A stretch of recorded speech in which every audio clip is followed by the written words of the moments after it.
3, 2... Sandali lang ha. Andito ako, gusto ko lang sabihin sa inyo ha. Baka may lumabas sa dyaryo, sabihin nyo, si Willie, masama ugali ko. Sabihin nyo yan. Kaya ako sinasabi ko na sa inyo. Okay? Yan si Ethel. Nasigawan ko siya sa backstage. Bakit? Ako producer dito. Ano yung kanina natin contest kanina, yung best in costume, sasabihin nila, hindi ko to binigay yung premyo sa kanila.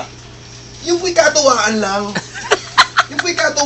Bakit? Palakpakan kayo, palakpakan. Yes!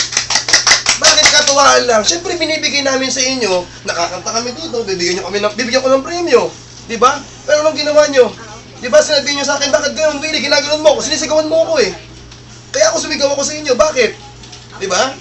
Anong Ethel, marami nagsasabi sa akin, huwag kang tanggapin. Bakit? Kasi sa ugali mo. Pero anong ginawa ko? Kinuha kita. Bakit? Naniniwala ko sa talent mo. Diba?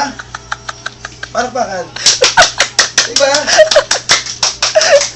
You don't do that to me, Ethel. I'm the producer here. Diba? Diba? Marami nagsasabi sa akin, huwag kang kunin eh. Hindi ba napapansin, lagi ako nasa likod nyo pag kumakanta kayo? Bakit? Binabakapan ko nga kayo eh. Bakit? Kasi gusto ko ipakita sa mga tao ito kung ganun ang talent nyo. Diba? You don't do that to me. I'm the producer here. O sige, kung mag-i-resign kayo, sabihin nyo sa akin, sige, okay lang sa akin. Diba? Diba? Galing ka sa ilalim, Ethel. Dinala kita sa taas. Tapos ganitong gagawin mo. Kakagatin mo yung tao nagpapakain sa inyo. Diba? Diba? Palakpakan.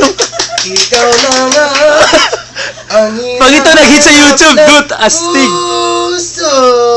Thank you po. That's right. Ay, kaya pala, salamat ko sa mga sponsor po namin.